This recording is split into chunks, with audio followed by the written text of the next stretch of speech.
Carly Weinreb, also with Capital Homes and Charney Properties, and also like Ross, work on our infill development in various neighborhoods throughout the city. Rick Stuber Architects, and we do a lot of commercial projects around Tulsa, and so we're always contacting the planning office for input. With Rick Stuber Architecture as well. I have an interest in infill development on my own, so I'm always open to ideas. Thanks.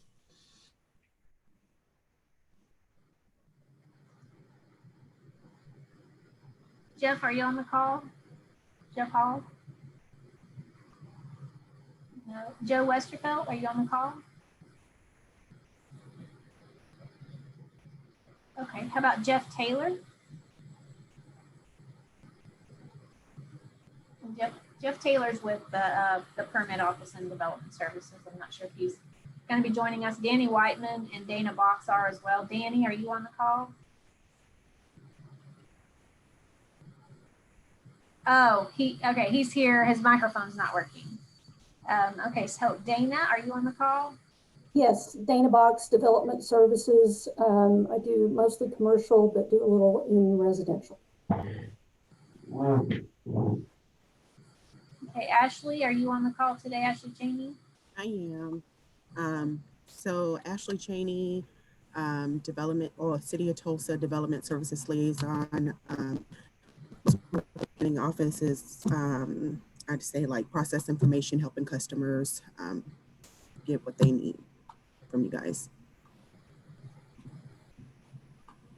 Hi, this is Yuan, building official and director for development services. We work a lot with TPO, just on zone code issues, general policies on infill development and so on. And we're trying to develop processes that's conducive for these infill development. Becky, are you on the call? Becky's our housing policy director in the mayor's office, so she may not be on the call yet. Kristen, who I believe works with her, are you on the call? I am. My name's Kristen Mon. I'm the housing coordinator for the city of Tulsa, and I'm working on the affordable housing strategy and the affordable housing trust.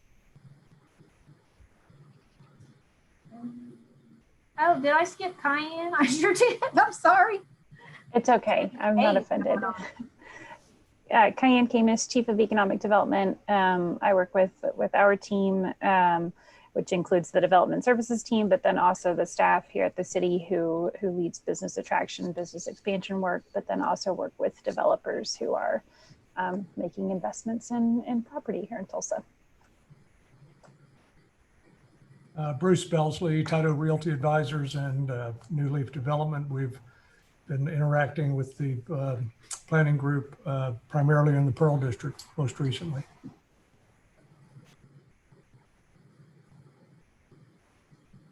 Elliot, are you on the call? Elliot Nelson? Or Casey, are you on the call? Casey Stowe? Yeah, I'm sorry. Elliot contacted me just before. He's got a parent teacher conference, so he wasn't able to make it, but I'm on here, and Elliot and I let's start development in downtown, and have been developing in Tulsa for a while. And then also I have a temporary role providing some leadership to the Tulsa Development Authority.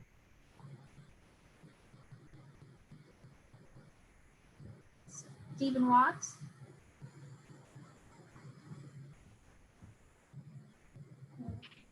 Josh Miller, are you on the call, Josh? Or Josh Kunkel? Hi, I'm Josh Kunkel, principal for Method Group. We focus on challenging infill projects here in Tulsa. I like the way you say that, challenging infill projects. I like the fun ones. Yeah, yeah, for sure. Weldon, I got an email from him. He cannot attend today, so he's not on the call. Stuart Vanderwilly, are you here, Stuart?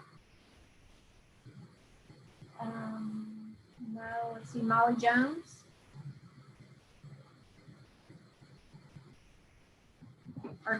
Oh, no. Okay, Arturo Saldivar. Stuart McDaniel. Philip Conley. Blake Boswell. Tim Beckman. I'm Tim Beckman. I'm with CJC Architects and do a variety of projects in Tulsa. How about Aaron Meek? Are you on the call? Hello, everyone. I'm Aaron Meek. I have Group M Investment, Meeks Electric, developing mostly on 11th Street. Nathan Cross, are you on the call?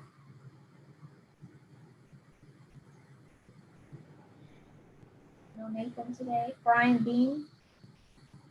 Hello, everyone. Brian Beam with Capital Homes and Owasso Land Trust. I work in the respective companies in both residential and commercial developments. Jonathan Belsley, are you on the call? I am. Hi, everyone. My father, Bruce, mentioned New Leaf Development and Taito Realty. I'll add that we also are the founders of the Tulsa chapter of the Urban Land Institute. And Jeff Smith. Stacey Bales. This is Stacey Bales. I'm sorry, Jeff can't participate today. I'm employed by the HBA, a professional membership organization of over 1,100 builders, developers, and associates responsible for primarily single-family new construction and the remodeling and renovation of homes throughout the Tulsa metro area. I'm a former planning commissioner and a former neighborhood president of the Swan Lake Neighborhood Association. Okay, thanks. And who is on the call that that's name is not on the list? The reason why your name wouldn't be on the list is because we just didn't get an acceptance from you for the invitation, but we definitely want you to introduce yourself. Hello, my name is French Abdallah. I'm Director of Community Development with Growing Together and Principal and Managing Partner of Be Good Development Partners. Hello, this is Adam Murray from the City of Tulsa. I'm the Building Plans Review Manager. Hello, this is Randy Westbrook. I work with Development Services with the WSD Review Team. This is Matt Newman with Ross Group, mostly focused, on downtown redevelopment.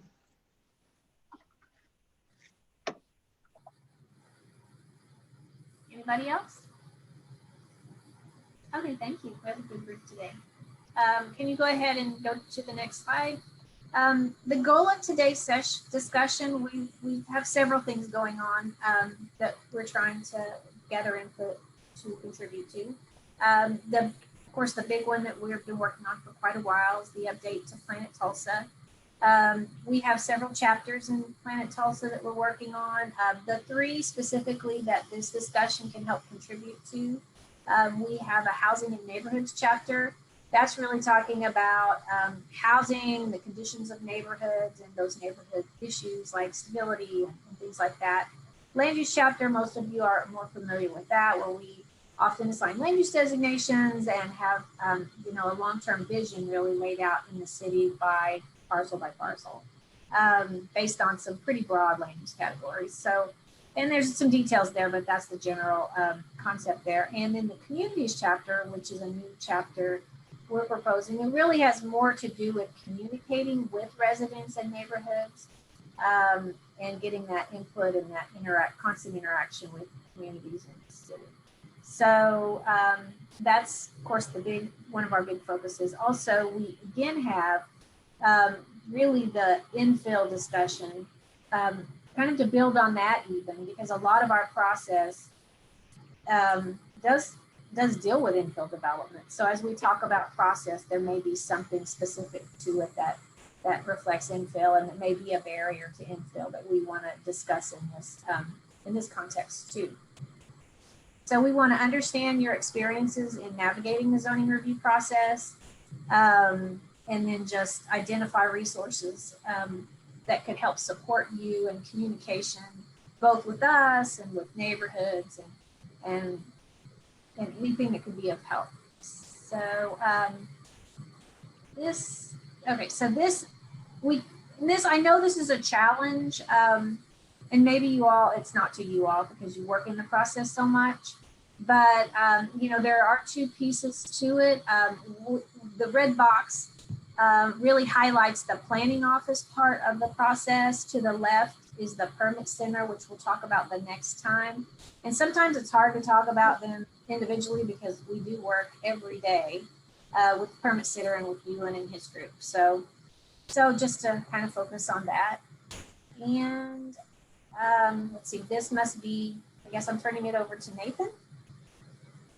Yep, thank you, R. So as Susan just mentioned, we really want to have a discussion today and focus primarily on the planning office processes that you all are involved with and the things that you would interact with myself and other members of the current planning group at the Tulsa Planning Office on. So that would be those in that list on the prior slide, like your rezoning applications with the Tulsa Metropolitan Area Planning Commission, as well as the Board of Adjustment. So one of the things that we often hear when we start talking about how we can improve our process is this thought that you've got on your screen in front of you, and that is people very often say other communities make it easier, is making it harder for us to work through Good. How are you? Can you guys hear me all right? Yes. Okay. Yes. Okay. Just wanted to make sure. So one of the things that we wanted to ask today to this group as a whole, as we've got you in the room, is, you know, what are some of those things that make it easier to work in other communities? It says suburban on here, but really just in general, if there were other specifics that you all can think of that we can look into and try to incorporate into some of our processes, that would help us significantly. So as we go through these, I think what's probably the easiest thing to do would be, Travis, you know, did we want to work with the chat box, or did you want to work with trying to let people kind of raise their hand or talk? Either way, I think if however people are most comfortable. So feel free to use the chat or chime in if you'd like to share any thoughts. So yeah, we can start with just this question.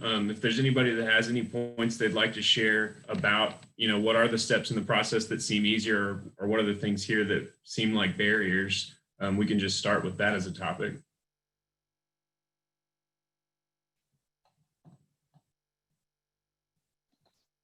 Can I go ahead? Yeah, go for it. I would just like to say, I mean, I don't think working with the planning office is one of our biggest barriers. I mean, I think you guys do a great job. There's obviously, you know, things that we could streamline, and I don't even have any examples of that from a planning aspect. I think when people have historically said City of Tulsa is hard to work with, or it's hard to do things here, I think that, you know, 95% of the time they're referring to the IDP process in the City of Tulsa. So that's the end of my statement. I think you guys have done a great job every time I've come in for help. You guys have been amazing, but if you could pressure the IDP department to be more flexible, that'd be awesome. So the good thing is on that topic, that will be part of our next roundtable so that we can start identifying some of those as well. And I know our development services guys will be joining us there as well. So.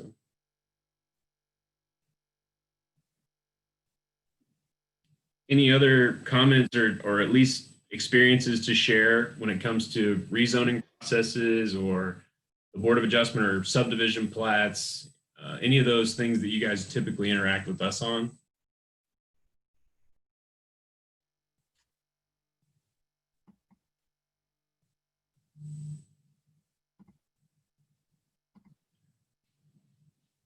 Emily, if you want to go ahead, we can, I think, click through some of these other questions just to kind of see if anyone has comments around the topics that we've got proposed here. I think it's a lot of the same stuff, but honing in more on if there are other places that you've worked with, you know, primarily a planning commission and the process of getting through their process of rezoning or getting plat approval, any of those types of things, those would be the kinds of things we'd like to bring up.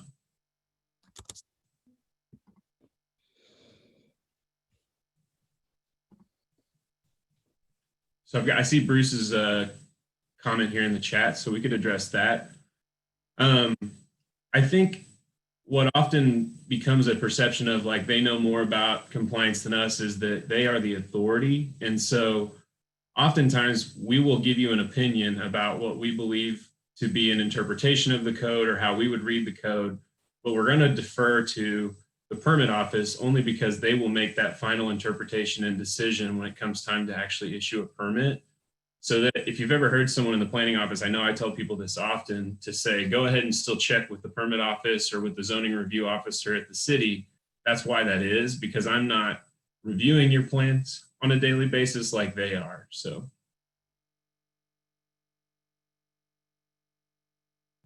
Nathan, this is June. Can I jump in on that point too? Sure, absolutely. I think it is somewhat confusing to a lot of people in the development community as to exactly what TPO and development services do in terms of zoning, because we kind of do the same thing, but yet it is a little bit different. Development services actually look at kind of like the development plans, quote unquote, the finished product from the for the design. So TPO is kind of like providing services that kind of complements what development services does in terms of perhaps maybe broad scope, Board of Adjustment, variances, special exceptions, that kind of thing, the TMAPC processes and so on. And so they are kind of like a little bit different level, a little bit higher level concerning the scope of the project and general direction. When it comes to development services for permitting, we do a zoning review that kind of gets more into the nuts and bolts. And so TPO looks at it at a slightly different level, and development services will start looking into what are your setbacks, what are some of your plat requirements, and so on. TPO might be a general, okay, here's what a plat says in a general sense, but the nuts and bolts is over there at development services to look at. So hopefully that may be a little bit more clarifying as to what our different roles are, but that's kind of like the differences. So, and maybe because of that, there's a perception that, okay, how come these other folks seem to know a little bit more about the code? It's just simply because we dive in a little bit more into the weeds and look at specific requirements. So anyway, that's my 2 cents on that. So the one thing I'll say too is that, you know, I think a big difference is if you have the zoning you need, you don't need to go through our process, right? You just go straight to the permit office, and then they automatically, like you said, dive into those details and make sure that all of those are met. So for instance, you know, there's a handful of you that I really haven't worked with too much because you work downtown and there's not, you know, that's a very permissive zoning district. And so you don't need us that much because, you know, you don't need exceptions. You don't need to rezone your property. So it's really, it's you know, it's different, but I think that's a good way to describe it, that we are sort of that bigger picture. We need to make sure that framework is in place. You have the zoning and the regulations you need to move forward. And then that's when Ewan and his group will dive into those details in the permit process. Yeah, I think those are great points. I mean, it really does come down to decisions being made once a full level of detail is being provided. And generally, when we're involved and when we're looking at it with someone, we're basing this on a concept or a discussion that we're having versus a full set of building plans and an actual spec on what you're trying to do. So that's why we would definitely defer typically to the permit office once you start getting ready for that level of detail. I might add a point in there to where sometimes, especially in the infill developments, getting in those nuts and bolts before you really have, you know, full construction documents is necessary because, you know, let's say you have a setback that later, you know, needs to be 10 feet instead of 5. Well, that can have a tremendous impact or could kill a project versus on a suburban project. You know, well, you're still in your parking lot at that point, and it really doesn't make a difference.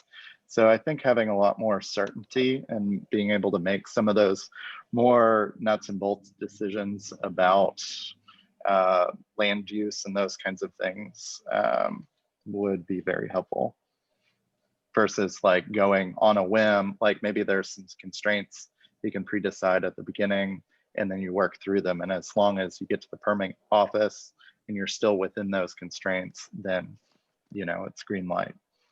I will say, you know, we're absolutely willing and have on many occasions met with folks to talk through a project and laid out, you know, what the code says and what those constraints are. It's generally, I think, more around the topic of, like, for example, a use where there has to be an interpretation about how a space is being used and what building type it's going to be classified as, where other things come into play. And that's where we might defer more to the permit office. But if it's ever just a question about navigating the zoning code, I would hope that we can at least get you that initial layout of what the code says and what's required of you, so that you can start making some of those decisions before you're, you know, putting lines on paper. But that's still good to know. This is Yuan. Josh made a very good point on that. He has been working on an infill type development, and he had reached out, engaged us in the pre-development as well as kind of like a general preliminary type discussion with the building plans review group. And I hope, Josh, that during those sessions, it was very encouraging for you to pin down some of the IDP requirements and so on, as well as zoning requirements. We've talked about parking on that specific project you were working on.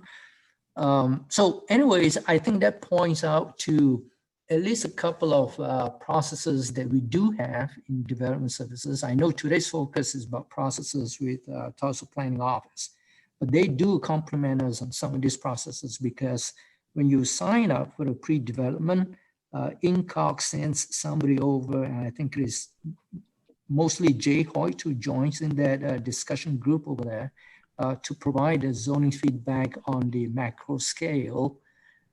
So kind of in line with the questions that Nathan has shown up here on the screen, we do have those couple of processes at least, and if you call us, we could arrange for more meetings with you.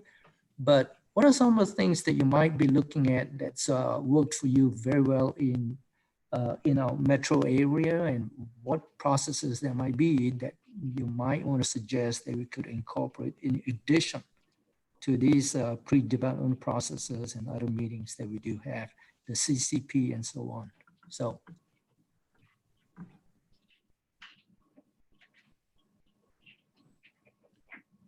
I think we kind of, we did kind of jump over to the next slide a little bit.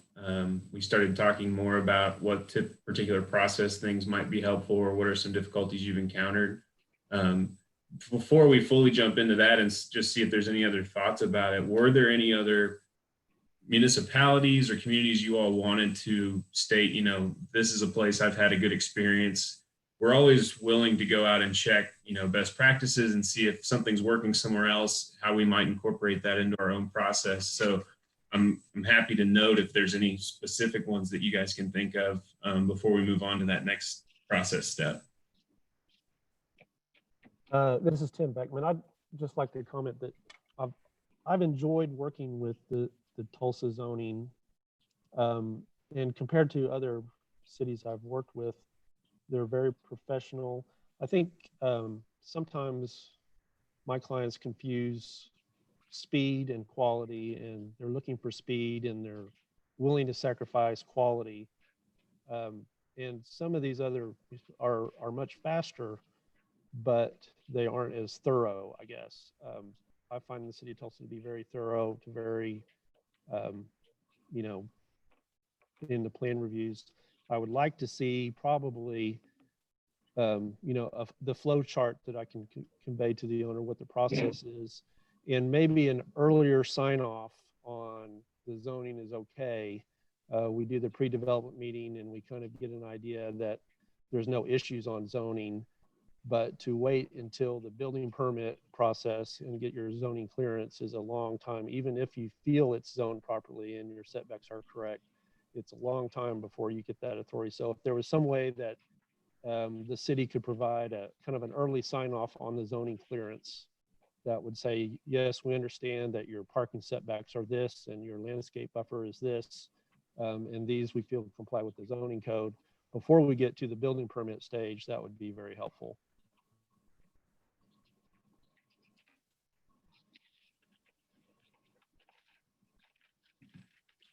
All right. Anybody other last thoughts on this?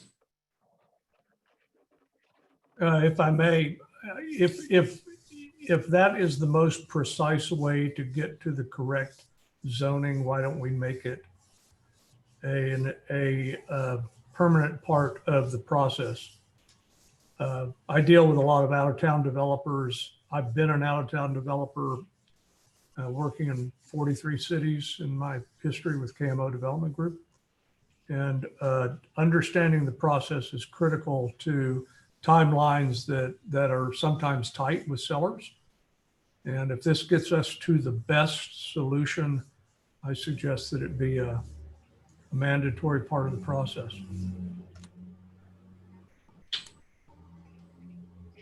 So I will say, I think, and this is we're kind of hedging over into development services world again, but I do believe that, and Ewan can correct me if I'm speaking out of turn here, but I believe you can file for a zoning clearance only for the city of Tulsa that they would review to a certain level of detail that doesn't require a full set of building plans, which kind of sounds like what we're saying is if you want to get a check on that zoning before you fully get an architect involved, design an entire building and do what you need to do, I think they give you that option. Ewan, am I saying something wrong? No, you're absolutely on point over there, Nathan. Currently, you can kind of wait until you file the building permit to receive a zoning review, or you could kind of preemptively file the zoning clearance only application. The zoning clearance only application is kind of like very open-ended in the sense that it is really open to you to request what kind of specific zoning approval, crossing the T's and checking, dotting the I's kind of process. For example, if you want to file a zoning clearance only application to kind of pin down the approved uses, then you file one and you state what the application is for, which is a determination of land use for this proposed industrial use or residential multifamily and so on.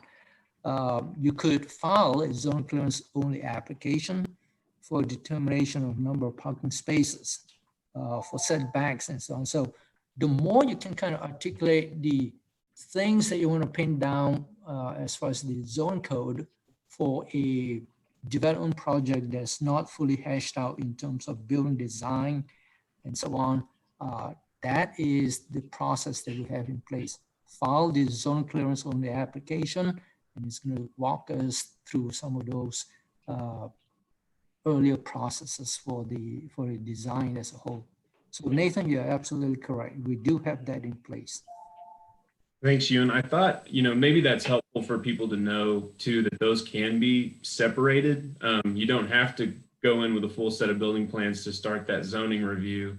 You can go get those questions ironed out first. And so I think that's helpful for us to have mentioned. If you want, we can go on to the next slide and then we can just start talking about, I think we've already touched on some of these. We've already moved into a little bit about, what might be difficulties. I did notice in the chat, we got a comment, looks like Brad Jacobs has talked about a GIS system. And that's, interestingly, that's something that is available at the moment. We have an internally available system that we're working to try and determine a way to make that public, to say, here's where all of these different things are, like the floodplains and the zoning. I know that Tulsa County recently put in a lot of work to publish a public map on their parcel information, which you have a link to that Casey shared. But it's kind of going into a concept, and if John Tankard wants to chime in a little bit of thinking about a development review guide and some of the resources people could go towards when they're thinking about a project or in that preliminary thinking. So I think a map is going to be a major component of that. Obviously, those come into play a lot when you're talking about where infrastructure is, where your barriers to development are, what your zoning entitlements are, and trying to collect all that in one place is a thought that is definitely on our minds, and we would like to make something like that available. So that's a really good idea, and I think it's definitely something we're trying to work towards in the future. Yeah, just to echo what Nathan's saying, for developers that have gone through the process numerous times, those resources may be, more known, but for new people or people who don't have a portfolio, just working on a single project, being able to access all of that information is definitely something that we've kind of identified as a potential problem where we could improve. And having an internal GIS department really helps us kind of position ourselves to develop something that could include zoning, it could include comprehensive plan elements, small area plan elements, all sorts of things. So does anybody else have any other, specific difficulties that we've labeled on this particular slide when going through the process, or things that they've identified that have come up, maybe repeat offender things that you guys notice in this process when you're going through it that we might take note of and be able to improve upon?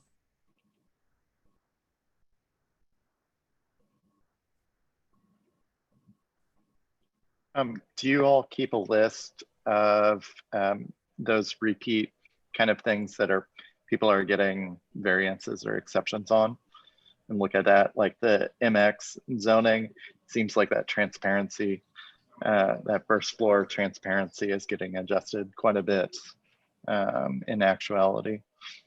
Yeah, no, that's a good point.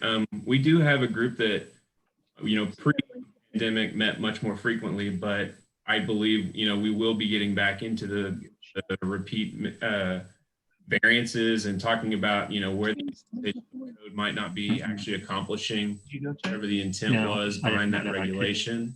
So that group, we call it our zoning code implementation team, is comprised of both planning office folks and people from development services. So we can discuss when the code is maybe not clear, or maybe when the code is being changed very frequently and it's being regularly approved by our Board of Adjustment. We obviously want to make those adaptations as they occur. Sometimes it may not seem like it happens very fast, but that's just kind of the nature of changing city ordinances. But it is something that we collect and discuss and talk about whether there's a worthwhile change needed. So.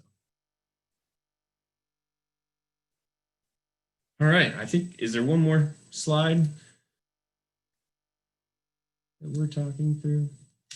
Oh yeah, just recommendation, very specific regarding anything that you guys think we could do to improve our interaction. I think the GIS recommendation is one that would be noted here. That's a really something that we're trying to accomplish. And above and beyond that, for those of you that have dealt with our office before, we are trying to come up with ways to make some more of our information on historic cases available more widely to people, and do the research and understand if there's already been a variance granted for this structure that's in the setback, or if we're already compliant because this church has been given an exception already. So that's something that's on our radar as well. It's just another thing that, requires technology, time, and money. And so it's just a matter of trying to make sure all those records are complete and that you guys are getting the right information in a good way. But is there any other things you guys think of that might help your interaction with our office?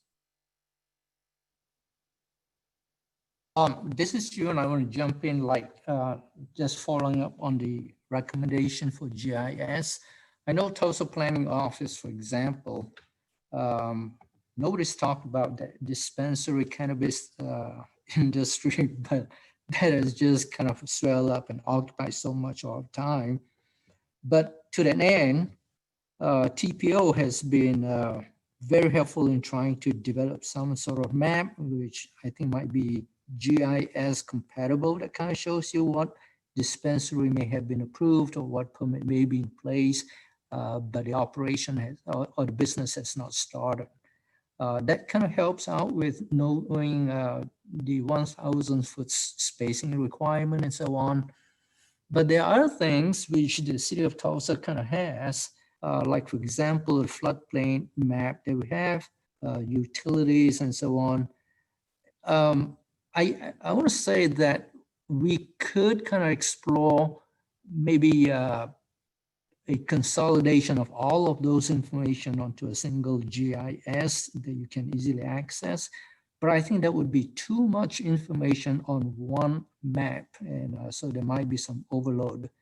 But if anyone wants to know, say, what are floodplain limits on a certain property, we do have that already in place. If you want to know what kind of utilities might be serving a property or utilities that might not be serving the property, sort of like water services or fire line and sewer services and so on, we do have those separate maps that are GIS compatible.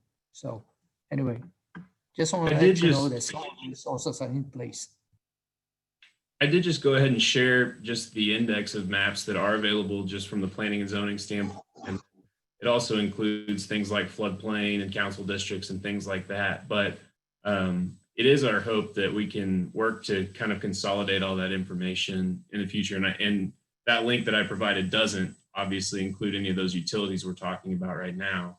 But we would like to create some sort of consolidated resource in the future. So I think that's the wrap on my section here. So I think I'm handing it over to John here to talk more about the comp plan and how that interacts with you guys. That's right. So as Susan mentioned, we're working through an update of the comprehensive plan. And the comprehensive plan, unlike certain plans, is deeply embedded in the development review process. State statute enables cities, towns, municipalities to adopt a plan as a vision for the future of the city. That includes land use considerations, which we can talk about today, but includes other things such as transportation or economic development, housing and neighborhoods, communications, all sorts of government operations. And so as we were working through this plan update, we reviewed 30 other cities' comprehensive plans, and really to kind of see internally what we thought were strengths and weaknesses of our plan that we could either carry forward or modify going forward. But as a part of this, we wanted to ask the development community, whether developers or members of development services, your impressions of the comprehensive plan and how you've used it in the past, and how we could improve it going forward. So before we get started, Travis, I think we have a poll you're going to put up.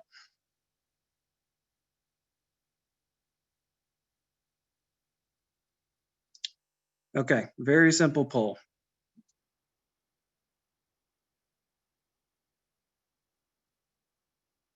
And Travis, will you let us know when it's closed? Yep.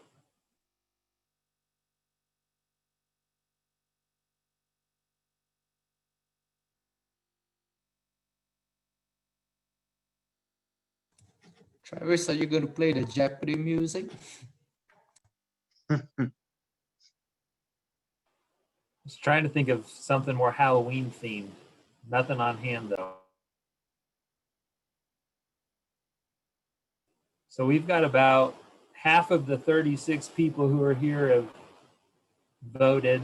I don't know how many of us here are staff, so that may be about right. Maybe another 5-10 seconds if you want to throw your answer in there, and then we'll share out the results, talk a little bit more.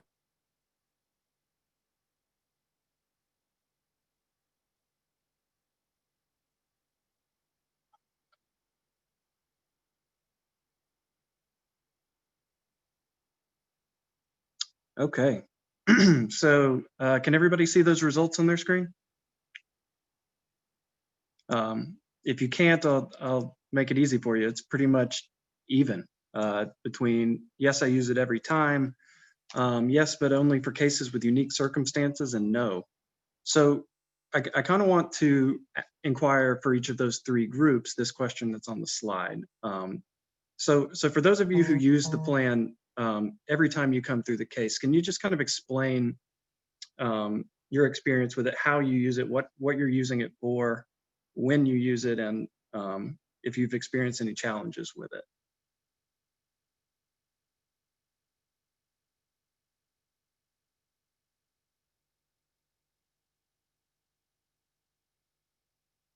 Maybe it was staff that said they use it every time. Anybody who used it every time have any thoughts they want to kind of share on that experience? This is Brad at Rickstrube Architecture. I normally look at it just because we have clients who they're kind of all over the map, but it's normally a downer when they look at this and you kind of tell them what they can and can't do, and this is how they overlay, and you're telling them like, hey, you're really looking for that. Is it the purple that's the sort of, you said you're looking for these lines where you can sneak in and do what you need. I said, I think that's part of, in my experience, is what you get into with it. It's just, I think it's a little over. I mean, I look at it normally just because I need to know, but I think that's kind of one of these things. When you show it to somebody, they're just caught off guard completely by it. So Brad, would you say that we're looking at the land use plan map? I assume that's what you're referring to. Yeah. Would you say in general it's too prescriptive? Is it? I mean, I get like what it is, but sometimes as an example, I have a client who was in there, and I was like, you could rezone and bring the value up of your land, but he didn't understand he had a residential lot that was basically in this lumped into the commercial zone, and said you really should consider redoing this. But it was almost like too prescriptive for him to understand, like, hey, if you exercise a little more, you might lose weight and not have health issues. It was kind of like trying to explain it into the dumbest terms humanly possible to them.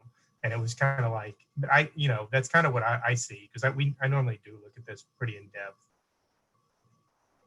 Yeah, I think what we've kind of found is that the map is highly prescriptive, and then the land use descriptions themselves are very vague and not necessarily adding much clarity. Would you say that's been your experience, or yeah, go ahead. Well, like there was a gentleman, he had this lot. It's a residential, like as an example, I was trying to explain to him, like he was on the corner of like 15th and Fulton. It's a vacant lot. It's a kind of a weird residential lot behind Lowe's. But I was trying to explain to him that the city is going to take a right of way, and he had these setbacks, and I had to do like an exhibit basically showing him like he had a lot that's like 7,000 square feet on the surface or something, but he can only build on like 2,400 square feet. And he can only get like 6 parking spaces. And I said, I don't think you're ever going to be able to develop this thing except for a house or something else, or a duplex or something. And he was having a hard time understanding that, to be honest. He thought he had a slam dunk of a lot, and he's got also a power line easement across it and all this other stuff. He just didn't understand, basically. And the plan wasn't helping because it said this property should be something, but it should be something that they don't want to do. But I don't think there was any way around it, to be honest. I mean, I think he could do something there, but what it wanted to do was, it really just needed to be residential, to be honest, just based on the size and what he could do. But he was trying to build like a commercial small building, and just all the economics of trying to get parking and everything else in there. It really wasn't ever going to work out. So what happened, if you don't mind me asking? Did he end up turning it into a residential use? It's still vacant. He just parks. I think he parks trucks there. Actually, is what he does. I mean, it's just a bunch of. He's a general contractor and he has demo work. So I think I've passed a couple times and he's got clearly he's gutted a commercial kitchen and there's just stuff like chained up together. It's one of these things like it really ought to be done something with, but it's just that's kind of what he does. It's just kind of wait, I guess.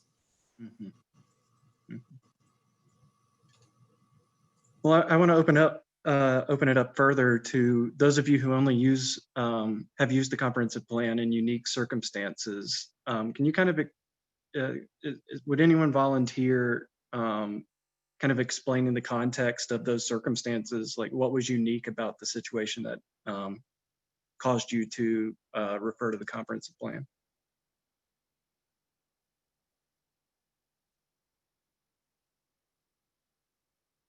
And what were you looking for? And what did you find? I would say that I would use the comprehensive plan really as a defense for potential zoning opposition or something like that. And it can be helpful if your project happens to match whatever those definitions. I found the neighborhood definitions particularly interesting because of course the neighbors feel it's something what it is, and you might have a different idea of what that project could be, but I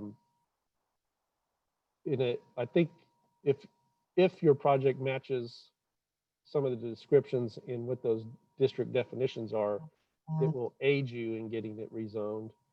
But other than that, I would just see it as a tool for maybe TMAPC for future rezoning and what might be allowed or something. Right. Yeah. And that's a definite use of the plan. I mean, the whole point is to get everybody on the same page with particularly decision makers about what's appropriate where. And that's the reason we adopt this plan and this map is to take that guesswork out of the equation as much as possible. And I guess in to your point, to basically show good faith in your approach through the project, that you're working to be in compliance with the plan that ostensibly was adopted as the community vision. So yeah. Let's see, and then I think we had a comment in the chat about the comprehensive plan not really coming up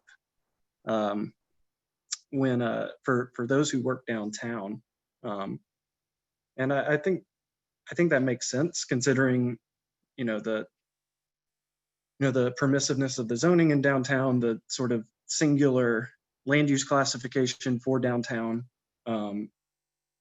Was that Casey who said that? Casey, was there any reason that you think the comprehensive plan should provide guidance for downtown, or do you think the situation as is how it should remain?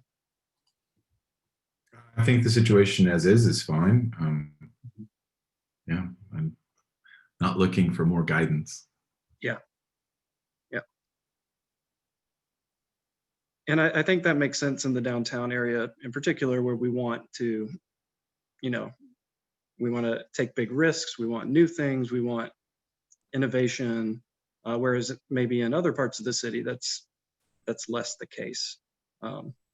Casey, are there things that thinking at it from a different angle, are there things that you would like to see the plan try to prevent downtown versus try to guide you to do a specific thing? Like, is there anything you consider to be not appropriate downtown that should be addressed? Yeah, well, I think, and we talked about this a while, time is totally morphed during all this, right? But I know that we had some conversations around some design overlays. Travis, I think you may have led that meeting, or maybe Brian Kurtz did, but we talked about some design overlays for downtown.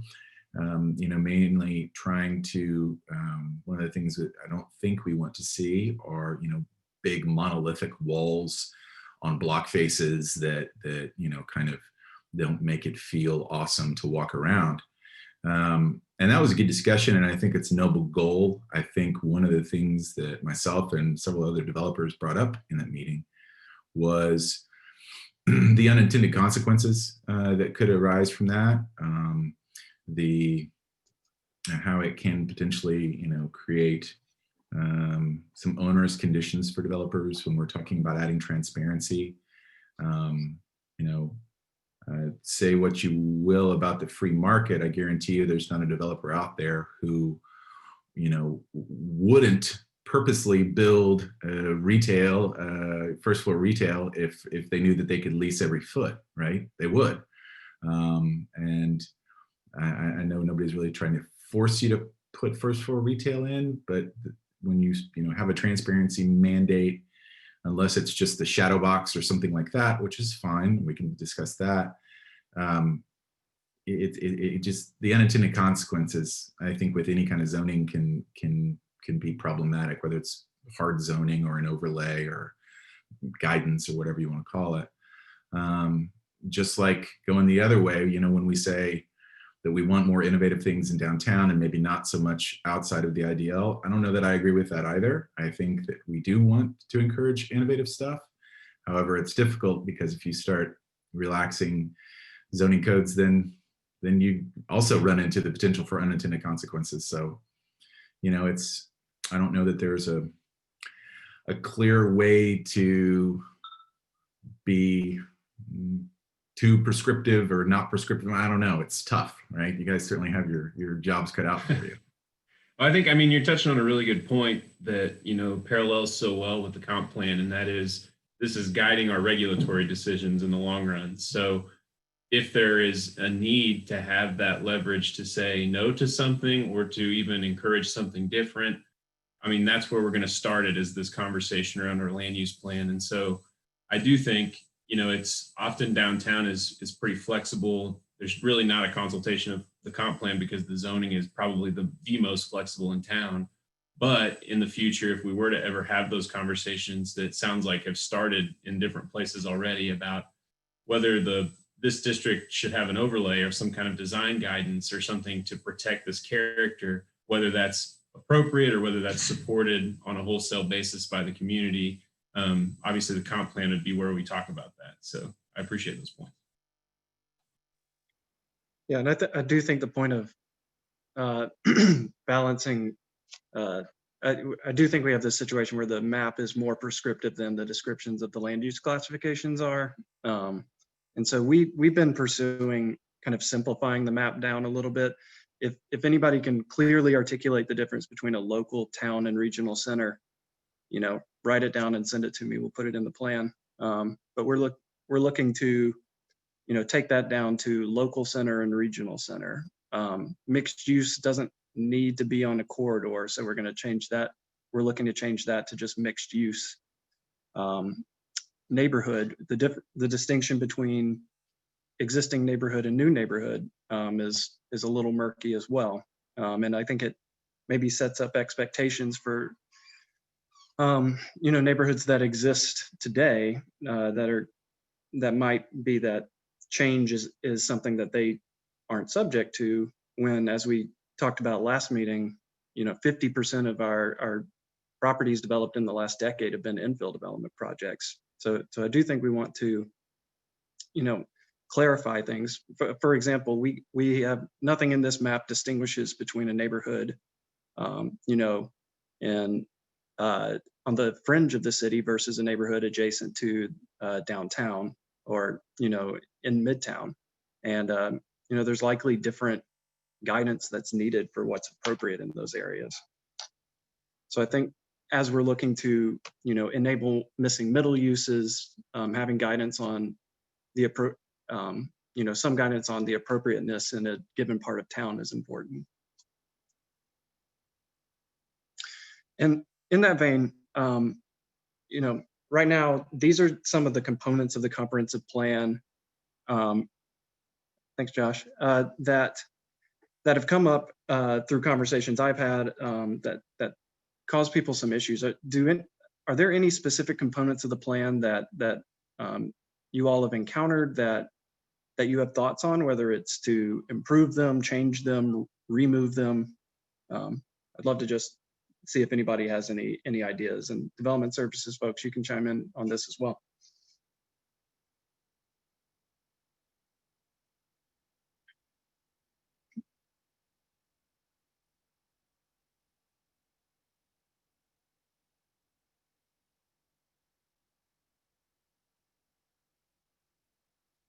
All right, well, if anybody has any thoughts on specifics, you can drop them in the chat. You can email me, jtankard@ncog.org. I'm happy to set up some time to discuss with people if you have some specific thoughts that you'd like to go into deeper. And with that, I think we're kicking it over to Emily now. Thanks, John. Yeah, so for this last section, we're going to talk a little bit about community engagement as part of that application review and submission process. And that is something that's unique to the Tulsa Planning Office side that kind of differentiates us from the Development Services side. We do have those public notice requirements that are triggered during your zoning change application. So we'd like to kind of discuss parts in the process where we see some room for increased or enhanced community engagement before you're getting to that public notice process that comes up naturally in the application stage. And then towards the end of the conversation, we're going to try to leave time for a discussion to kind of understand what your current process for engagement looks like with surrounding neighborhoods, and then understand some ways that staff can either supplement with some further understanding, tools, or resources to assist you through that. We can go to the next one. So just as a reminder here, our zoning code does have a section that provides some expectations and guidance on neighbor communications. So we do strongly encourage communications with surrounding neighbors if you're involved in the processes of the Board of Adjustment, going in front of the Planning Commission, and also our City Council really recommends engagement with community members as well. So it's found in section 70. And part of that also highly encourages that your application also includes a summary of your neighbor communication activities that you undertook before you submitted your application. And there's some ideas listed there of what that summary should include. And those are, which efforts you took to notify neighbors about your project, how you disperse that information. Did you do door hangers, door to door? Did you have, one-on-one conversations?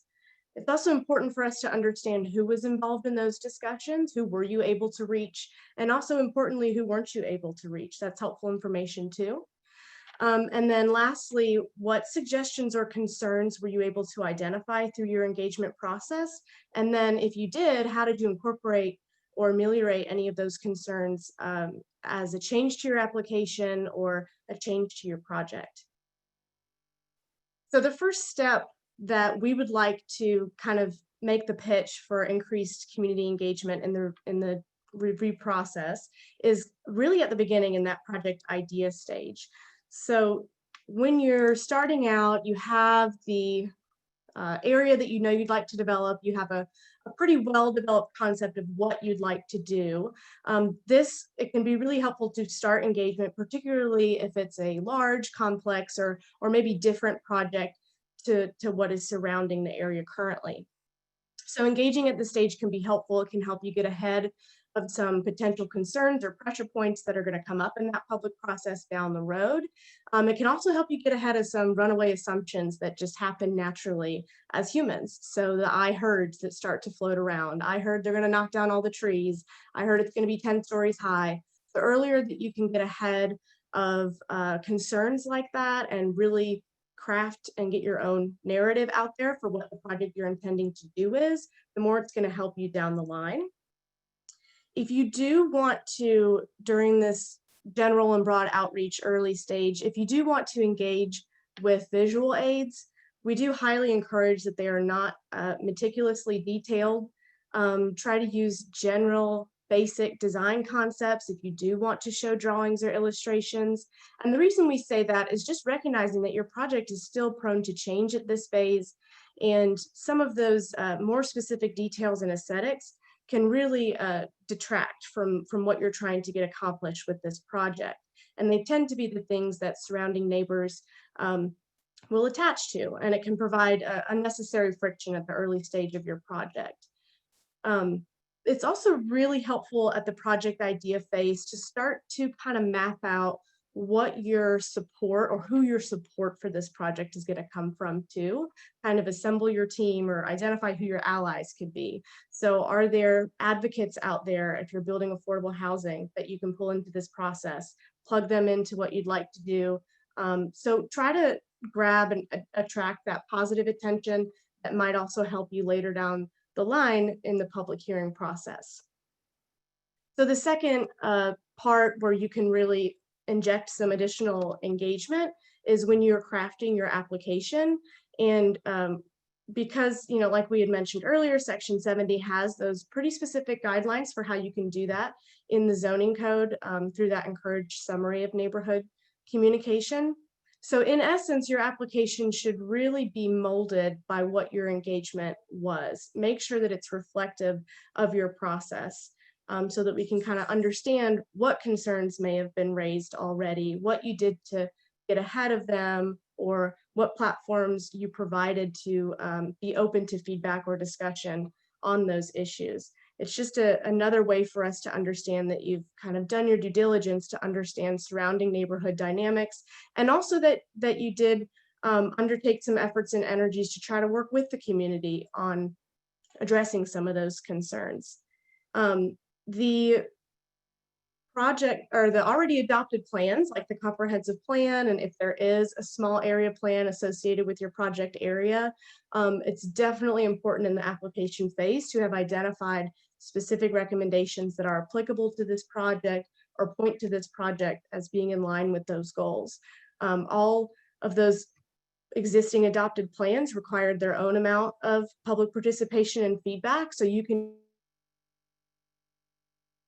use that to point to community buy-in or support as well.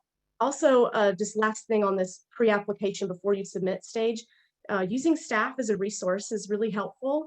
Reach out to us. We can do our best to understand potential contacts that you can reach out to in the neighborhood of who could help you, or who would just be great to engage with.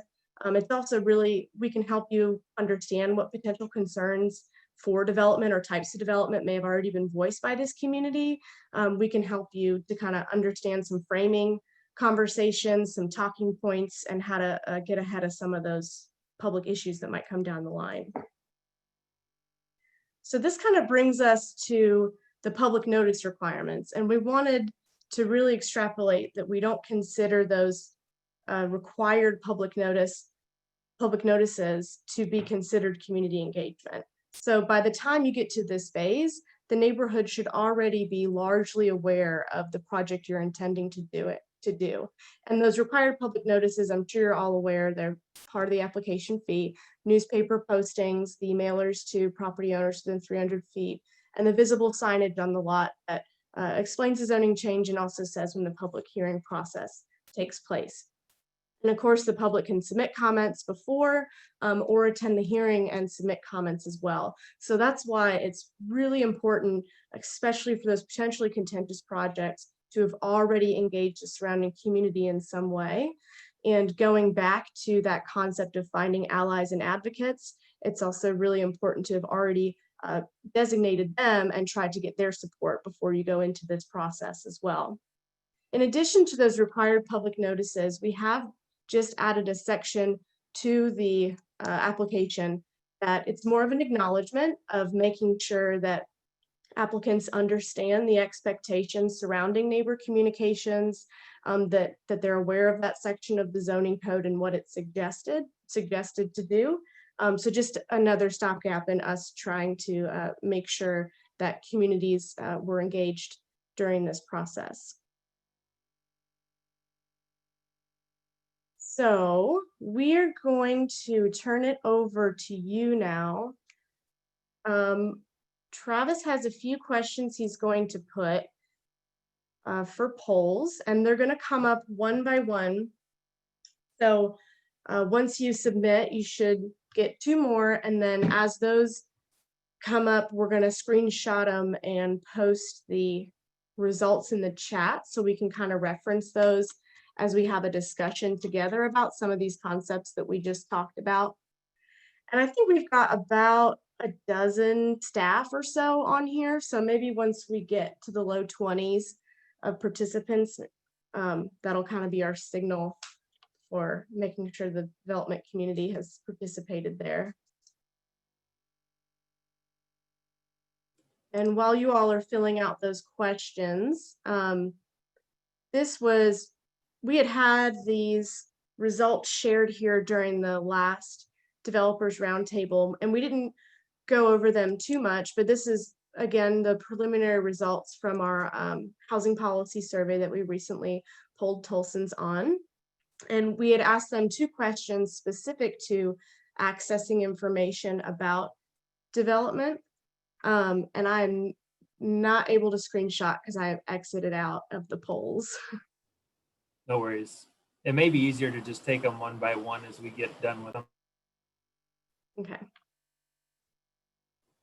We'll But we give- had, okay.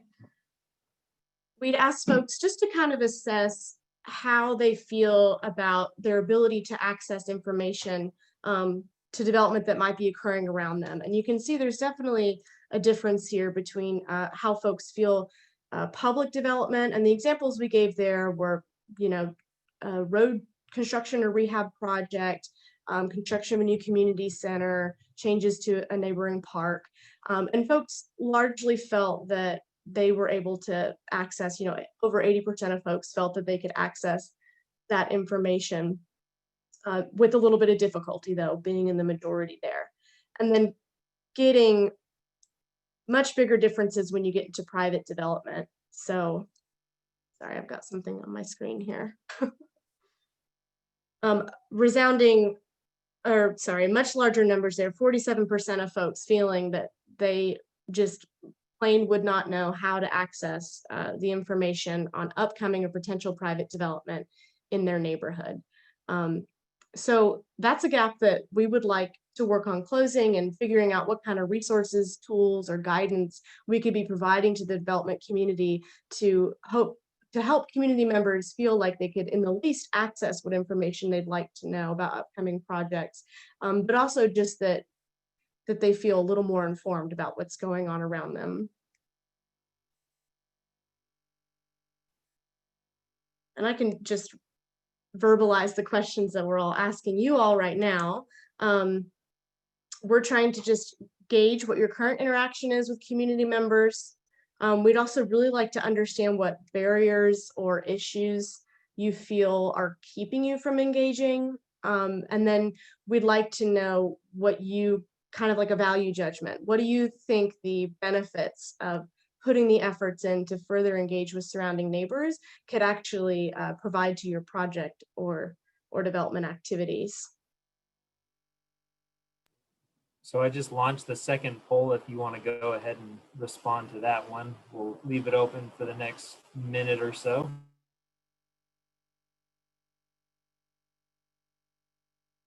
Were we just going to share all three results at one time? Yeah. Okay. We may just have to take them one at a time. So I'll start with the first poll once we've got through all three. Okay. I guess in the meantime, if anyone has any questions about the info we just ran through, feel free to throw that out there now.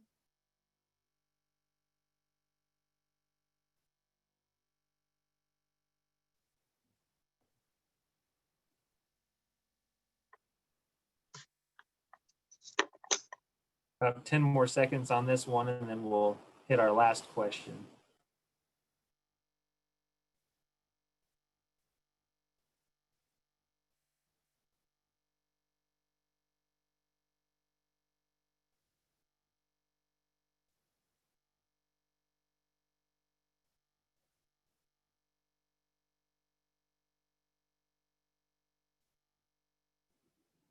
All right, here's the last poll for the day.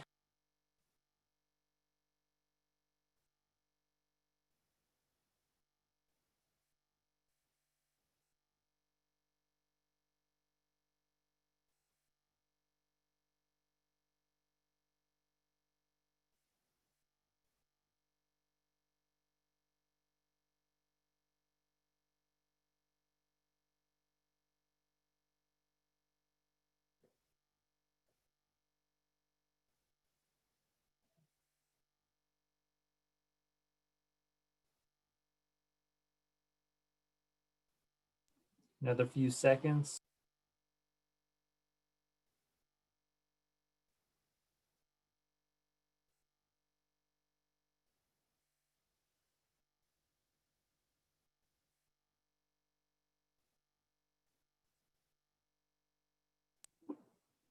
All right, so I'll open up the first poll, Emily, and then if you want to just kind of go through each of them and dive into those a little bit one by one.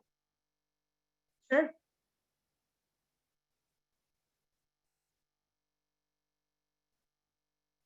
Okay, so for the first one of just understanding where folks already are, kind of split fairly evenly, although happy to see that there are no nevers involved here. It looks like about a quarter of us engage for every project, a third for about half of projects, and then another quarter only with a potentially, oh, I don't think that adds to 100. I think you could click more than once, I think. So for those of you that said you frequently engage, so every project, that quarter of us who said that, is anyone willing to share what kind of venues or platforms that they use to engage? Is it social media? Do they work with PR or advertising firms? Do they just have folks that they know in the community that they use as a quick source of reference?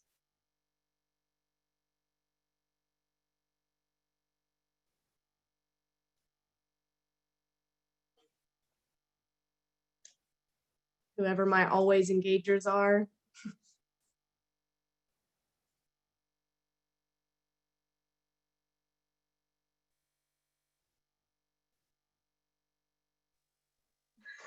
No one wants to give up their secrets. Want to go to the next poll? Maybe I'll get into that a little more.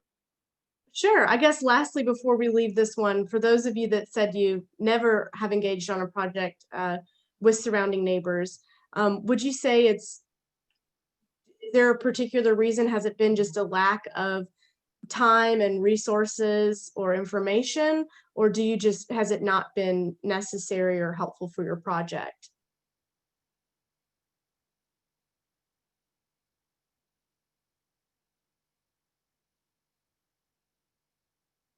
So I'd be curious to know, so kind of back to Emily's previous question, what does anyone have a specific thing that they have found to be most successful when they reach out to neighborhoods, or a way they do it, or, just go to abutting neighbors, or, I know sometimes we give out the copies of our 300-foot labels, or I don't know, I'm just curious if someone has a sort of a preferred method that seems to work for them when there are projects that warrant that kind of engagement.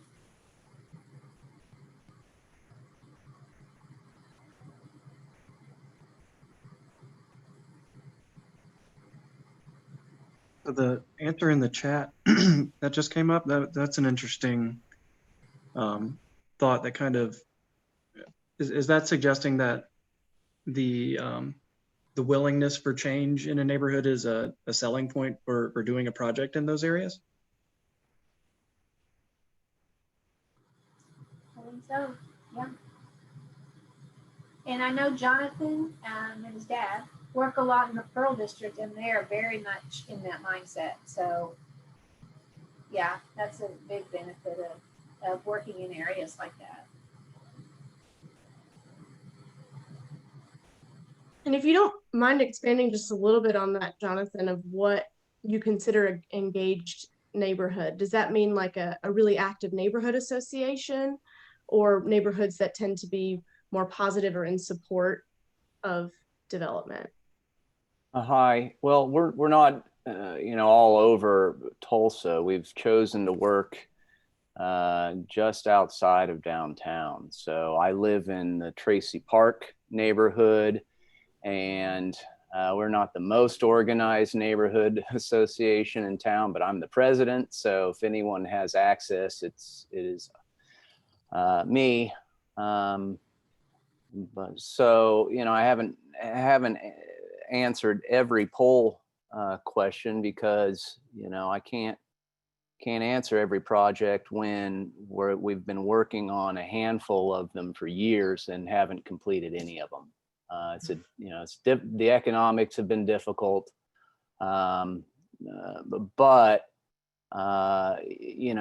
we office in the Pearl District. We've been members of the association for a number of years. We form relationships with these people, and pay our dues and go to those meetings. So it's not going to be the case for everyone in Tulsa. Thanks.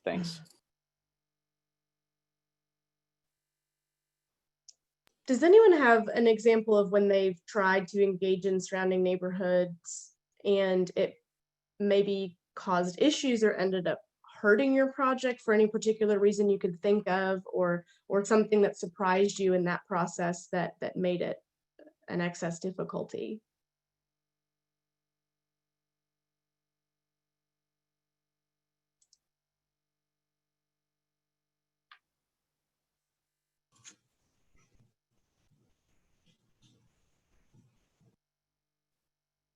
And then we still have 2 more results to share, right? Or did I miss those? Yep.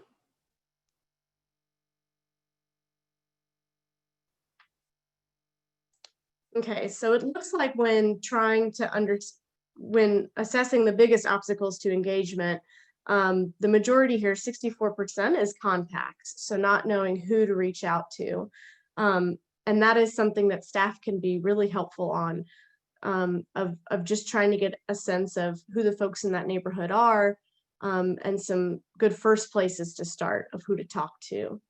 And it looks like the next one was perceived benefit. So maybe just not sure if it's worth your time or the headache. And of course, it's going to change depending on project. If the project isn't particularly complex or perceived to be contentious, then it makes sense that you won't spend the extra time to do the surrounding neighborhood engagement. And then just kind of roughly platform of how to reach out and resources. Jonathan, not to pick on you, but since you are only one to speak up, I'm curious, as a president of HOA, you know, how active or not, do you feel that you are more, is it easier to have, you know, to be plugged into what projects are coming on within your community, your neighborhood? Does that add any value, I guess, to kind of some of the obstacles that other people may face when it comes to engaging folks about projects? I'm sorry, Travis, I'm not sure I know how to answer that. I mean, first thought that came to mind is that informing people isn't always the best thing for a developer. We had a recently over at 11th and Peoria, folks within 300 feet got notice of a special exception to MX1 to allow for an assembly usage of fewer than 250 people. And the neighbors who got that freaked out, thinking, oh my gosh, 250 people, what's that going to do? They're going to be cutting through our neighborhood. You know, think it took a lot of work to try and assuage some of those concerns. We have had developers approach us, and I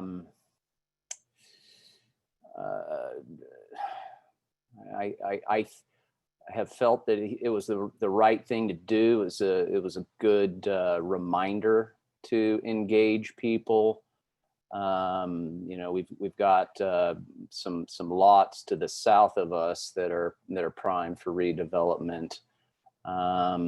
It's always everybody on this meeting knows it's always the opposition, the loudest and angriest voices. So I've appreciated our counselor suggesting that those voices, I'm not speaking for, but that those voices aren't necessarily the ones that are going to be heard. Educated voices are important. So if I missed your question, Travis, I'm sorry. No, that's really helpful. Very interesting perspective that you have. So appreciate that. Thanks. Pleasure. When you bring up the involvement of the city council, and I think that's one of the reasons we wanted to discuss this topic, is because of the, you know, there's a difference between what's required and then what some of the people who have approval authority expect. Would it be helpful for us to, you know, have information for the different districts, what the expectations are for outreach in those districts? So just as a, something to inform people with.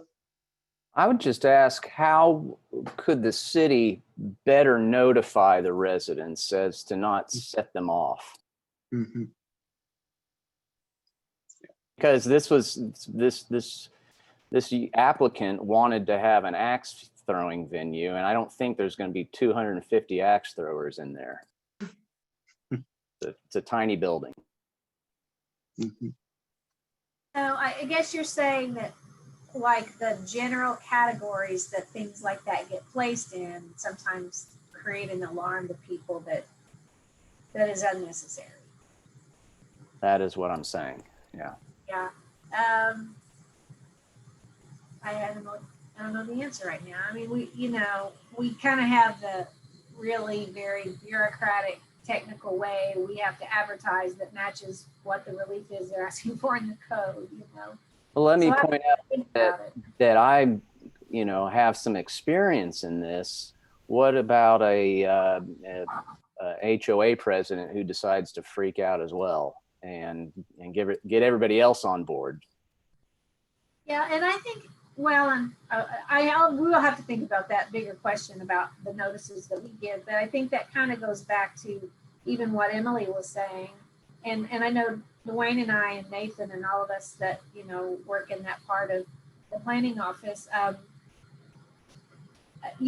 When engagement doesn't happen before notices go out, and it's a potentially misunderstood description in the notice just because of the name of the zoning category, that's when people just, it's a life of its own. So, I mean, that would be one helpful thing, is just to kind of reach out to people and say, it's classified as this, but really this is what it is. It's an axe throwing venue, which is weird, but okay. I get that's a thing, I just don't understand. But and kind of what the impact of that will be. And I don't remember what went into the classification of that, but as far as the number of people, for sure. I will say, just as a a note, beyond what Susan just mentioned about any pre-engagement helps to kind of eliminate that overreaction initially out of neighbors purely because they've heard of it already from you and not from us. I generally try to tell people that when they make application is, hey, even if it's just reaching out saying, hey, you're going to get a notice, this is what we're trying to do.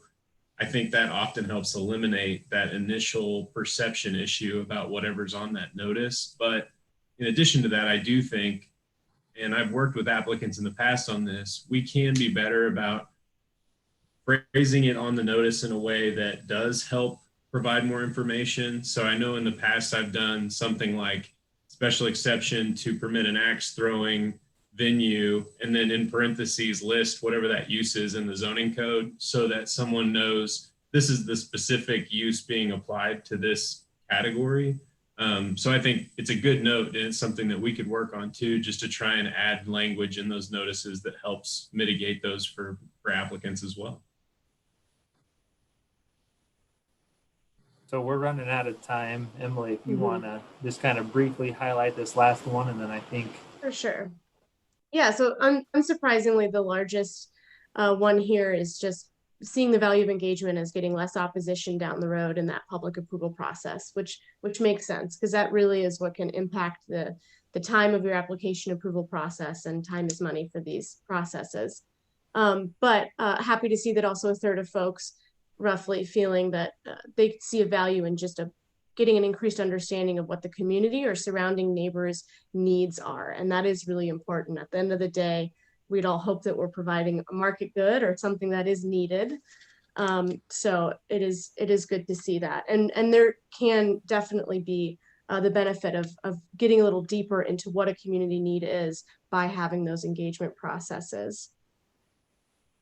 Well, thank you all so much for doing this with us today. I think we'll make sure that we export the chat in case there's any comments or questions that we didn't get to.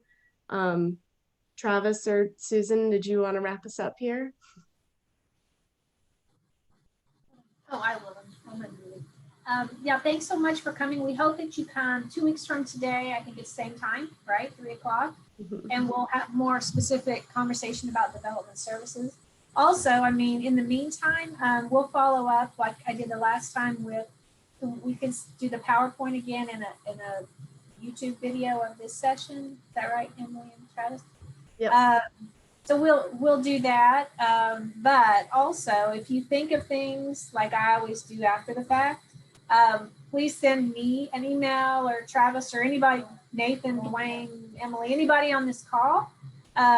Please send us emails or John about the comp plan so that we can hear what your thoughts are. So we really appreciate your time. Yep. Thanks, everybody. Thanks, Thank everyone. you all. Thank you.